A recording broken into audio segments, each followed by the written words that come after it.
Olá pessoal, sejam bem-vindos a mais uma aula de Direito Penal, parte geral. Nós vamos tratar ou continuar tratando dos princípios basilares do direito penal.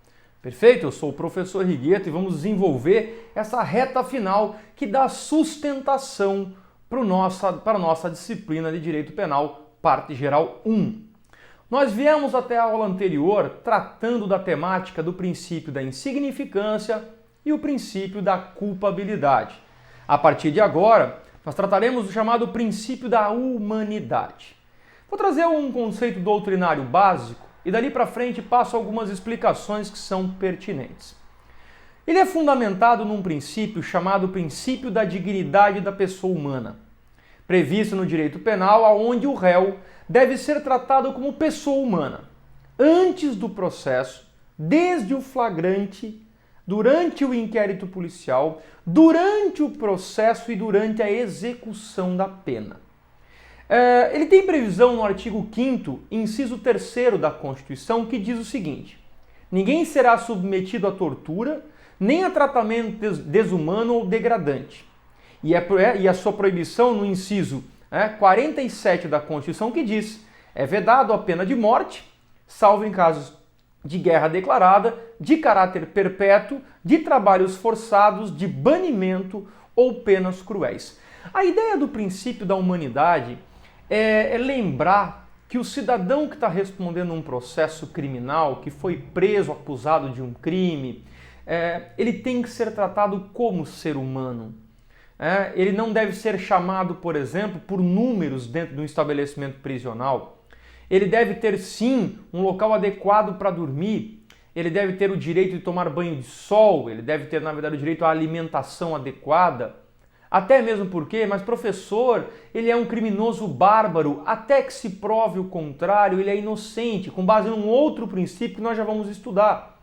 E mesmo que ele venha a ser condenado e seja culpado, o Estado não trabalha mais com os períodos de vingança. Lembram? O período da vingança privada, da vingança divina, da vingança pública. O Brasil, na verdade, o mundo inteiro passou a um período de vingança, do período da vingança para o período humanitário, onde a pena tem 3 objetivos: punir, prevenir e ressocializar. Então, na verdade, esse agente que está respondendo por um processo deve ser tratado com humanidade. É claro que esse princípio não vem sozinho. Ele está ligado ao princípio da dignidade da pessoa humana, e aí eu vou falar do princípio da dignidade da pessoa humana já para a gente poder compreender. A dignidade da pessoa humana é tida como o limite mínimo a que está subordinada toda e qualquer legislação. Toda lei que viola a dignidade da pessoa humana deve ser reputada inconstitucional. Onde é que eu quero chegar com isso? Tá? Dignidade da pessoa humana e humanidade, a humanidade é no sentido do tratamento desse ser humano, e dignidade da pessoa humana chega, na verdade, naquele limite mais baixo. Qual é o mínimo? Ninguém está dizendo que você que cometeu um crime tem que ser colocado num hotel 5 estrelas, com piscina e comida à vontade. Não.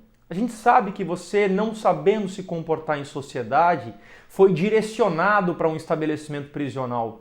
E lá naquele estabelecimento prisional, que tem o princípio objetivo de ressocializá-lo, fazer com que você reflita sobre o teu mal causado e volte para a sociedade melhor, não é um hotel. Lá é um ambiente disciplinado, um ambiente, na verdade, com restrições à sua liberdade.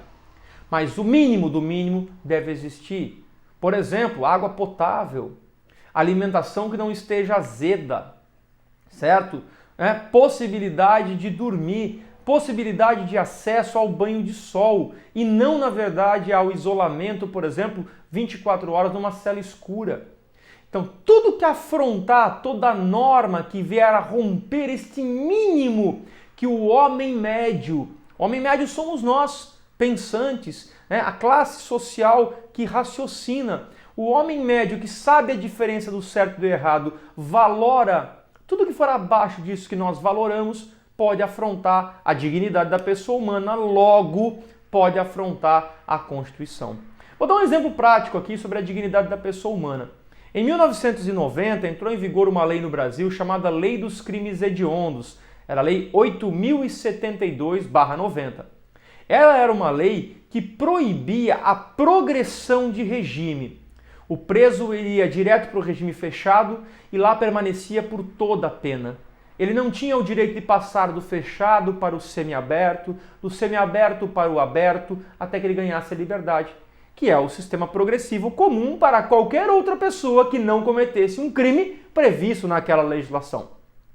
Porém, em 2006, certo, houve na verdade um julgamento do Supremo Tribunal Federal, guardião da Constituição Federal, entendendo que o preso que ficasse todo o tempo no fechado e de repente desse um salto para a liberdade, além de ferir a dignidade da pessoa humana, porque ele não tinha o direito de gradativamente passar pelas escalas do sistema prisional, ele não tinha como provar para o Estado que ele estava se recuperando. Quem dizia, quem garantia que ele se ressocializava ao ficar 15, 18, 20 anos recluso? 100%. E de repente abrir a porta do sistema prisional e dizer: pode ir, Francisco, o senhor está ressocializado. Entenderam? Então o STF entendeu que feria a dignidade da pessoa humana, declarou um artigo desta lei inconstitucional e os presos que cometem esse tipo de crime agora podem progredir sim, porém com uma fração maior de cumprimento de pena. Enquanto se eu cometer um crime simples, eu fico 1/6 no regime fechado, 1/6 da pena no regime semiaberto para chegar no aberto, um criminoso hediondo pode ficar 2/5 ou 3/5 no fechado, da mesma forma no semiaberto e depois no aberto. Compreendido? Dignidade da pessoa humana é o mínimo de respeito que eu tenho que dar para o interno, para o preso, para o reeducando, para o cidadão que está sendo processado, tá? Além disso, nós temos o princípio do estado de inocência, ou também chamado de princípio da presunção da inocência, tá? Todo mundo é inocente até o trânsito em julgado da sentença penal condenatória. Anota aí o que significa isso. Trânsito em julgado, você vai ouvir direto isso dentro do direito, significa não caber mais recursos. Então é o seguinte, você é processado na cidade, na comarca, tem o direito de recorrer ao Tribunal de Justiça, que fica na capital, tem direito a recorrer ao STJ, Superior Tribunal de Justiça, Brasília, e ainda assim ao Supremo Tribunal Federal, Brasília.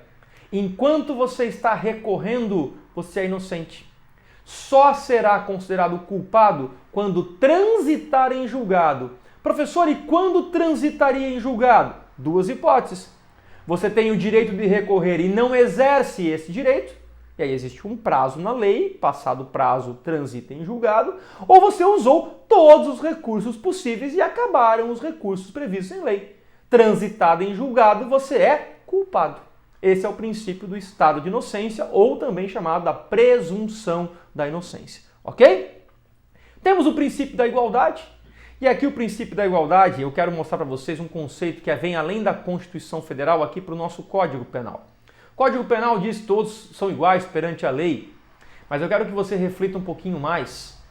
Existe, na verdade, algumas justiças, e dentro desses conceitos de justiça, retributiva, equitativa, tudo pensamento aristotélico, de Aristóteles, do livro Ética a Nicômaco. Dentro dessa linha de raciocínio, nós temos que pensar assim, que eu queria que vocês refletissem isso, tá? E depois nós vamos comentar sobre esse tema. Princípio da igualdade significa dizer tratar os iguais como iguais e os desiguais como desiguais. Isso é, ou este é, o verdadeiro princípio da igualdade. Tratar os iguais como iguais e os desiguais como desiguais. Porque se eu tratar todo mundo da mesma forma, eu estarei sendo injusto com determinadas pessoas. Como assim, professor? Cadeirantes não têm o mesmo acesso que a pessoa que anda. Deficiente visual não tem a mesma facilidade de trânsito como uma pessoa que enxerga. Deficientes auditivos e de fala não tem a mesma facilidade daquele que fala e escuta. Nós precisamos tratar essas pessoas que têm suas diferenças de maneira diferente, Porque se eu tratar o mais comum, o cidadão que anda com o cadeirante igual, eu só faço escada e o cadeirante se complica. Entendeu? Ou então eu preciso fazer o quê? Escada e rampa. Porque eu estou tratando os iguais como iguais, os desiguais como desiguais. E eu não estou dizendo que eu sou o igual ou que ele é o desigual. Eu posso inverter, ele é o igual e eu sou o desigual, não me interessa. A concepção de igualdade é que eu quero que vocês compreendam em tratar os iguais como iguais e os desiguais como desiguais. Perfeito? Passamos adiante. Anota aí um princípio super interessante, tá? Chamado princípio do non, N-O-N, separado agora bis, B-I-S, separado in, I-N, separado idem, I-D-E-M, non bis in idem. Diz na verdade que ninguém pode ser preso, processado ou punido duas vezes pelo mesmo fato. Como assim, professor? Fui no mercado e furtei 1 litro de uísque. Estou sendo preso, processado e fui condenado. Hoje tomei ciência que um juiz da sala do lado está me processando por ter furtado um uísque no mercado. Detalhe, eu não fui outra vez no mercado. Ele está me processando exatamente por aquele dia que eu já fui processado. Ele está me punindo por aquela punição que eu já recebi quando furtei no mercado. Ninguém pode ser preso e processado duas vezes pelo mesmo fato. Non bis in idem. Né? No direito penal ele é mais voltado para a pena. Né? Ninguém pode ser punido duas vezes pelo mesmo fato. Perfeito? Vamos adiante. Temos o princípio ainda da pessoalidade da pena. Está acabando já, tá? Nós temos mais 3, 4 princípios aí que são importantes, tá? É o princípio da pessoalidade da pena. Anota essa regra aí. A pena não pode passar da pessoa do condenado. No direito penal funciona assim. No direito civil, uma dívida dos teus pais que vem a falecer acaba respingando na herança que eles deixaram para vocês, que são herdeiros. No direito penal, a pena que o seu pai recebeu e faleceu não passa para os filhos, porque a pena é dele. Um menor que pratica um ato infracional responde criminalmente pelo ato infracional. A reparação civil, que é a indenização, é que recai sobre os pais. Mas o maior responde criminalmente e civilmente. A pena, princípio da pessoalidade, nenhuma pena passará da pessoa do condenado. Sempre será restrita ao acusado. Ok? Princípio da individualização da pena. Esses 3 princípios que eu estou tratando agora, tá? Que é o princípio da pessoalidade, da individualização e da proporcionalidade, eles têm base no direito penal, mas tem uma relação mais com o direito penal parte geral 2. Tá? É só para a gente ter uma noção. O princípio da individualização da pena acontece, tá, de 2 formas. O princípio da individualização da pena aliás, o princípio da proporcionalidade ocorre de 2 formas e o princípio da individualização ocorre na prática. Vamos começar pela proporcionalidade. Toda pena deve ser proporcional. Proporcional a quê, professor? Ao bem jurídico. A primeira etapa de definição de uma pena cabe ao legislador. E o legislador precisa ter proporcionalidade naquilo que ele está fazendo. Ele não pode dar uma pena maior para quem tira a vida, por exemplo, de um animal, do que aquele que tira a vida de um ser humano. Não menosprezando o animal, mas são situações que merecem, obviamente, uma atenção. Tá? Então, primeiro o legislador faz a proporcionalidade entre um mínimo e um máximo. Furto, que é o crime contra o patrimônio, 1 a 4 anos. Homicídio, 6 a 20 anos. Latrocínio, que é o roubo seguido de morte, 20 a 30 anos. O legislador percebeu que o patrimônio podia ponderar de 1 a 4, a vida poderia ponderar de 6 a 20, mas se houvesse uma mistura entre patrimônio e vida, o latrocínio, roubo seguido de morte, ele poderia dar de 20 a 30. Tá vendo? É a proporcionalidade que acontece na primeira fase com o legislador. A segunda fase acontece com o juiz, quando vai analisar o caso concreto. Ele vai ter que ser proporcional também à fixação dessa pena. E aí, então, ele vai usar princípios da culpabilidade, por exemplo, para ver o teu grau de discernimento. Ele vai usar o princípio da individualização da pena. Agora eu passo para o princípio que eu tinha mencionado anteriormente. Se eu e você praticarmos um crime, não importa. Podemos praticar as mesmas condutas contra a mesma vítima. Estávamos, inclusive, num negócio chamado concurso de pessoas, que é a somatória de esforços de duas ou mais pessoas para a prática de um crime. Na hora da fixação da pena, é necessário individualizar a pena. Pode ser que eu pegue um pouquinho mais que a tua, pode ser que você pegue um pouquinho mais que a minha, pode ser até que venhamos a pegar a mesma pena, não tem problema. Mas o juiz não pode botar todo mundo num balaio de gato, certo? E julgar todo mundo igual. Ele tem que olhar para mim e para você, estudar cada um dos nossos casos especificamente, avaliar a nossa conduta para que possamos receber uma pena correta. Então nós falamos do princípio da pessoalidade da pena, não passa de mim. Princípio da individualização da pena, o juiz vai individualizar nossas condutas e por consequência a nossa pena. Princípio da proporcionalidade da pena, que parte tanto do legislador escolher um mínimo e um máximo, quanto do juiz escolher um mínimo e um máximo. E o último dos princípios basilares do direito, anote aí, é o princípio da transcendência, com SC, transcendência, ou alteridade. Existem alguns livros ainda que chamam ele de princípio da transcendentalidade.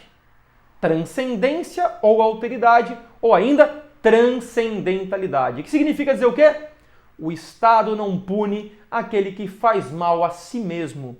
Os senhores sabiam que que tatuagem é considerada uma lesão corporal de natureza grave pela sua natureza deformante e permanente? Ah, professor, mas hoje dá para tirar. Sabiam que lesão corporal é considerado um crime, né? E a tatuagem é considerada uma lesão corporal, por isso que menores só podem fazer com autorização dos pais? Só que se você fizer a tatuagem em você mesmo, se você for no tatuador, se você for maior e responsável pelos seus atos, você está praticando autolesão. Automaticamente o Estado não vai lhe punir. Se você cortar um dedo, você não pode, na verdade, na delegacia registrar uma ocorrência porque você cortou o teu próprio dedo.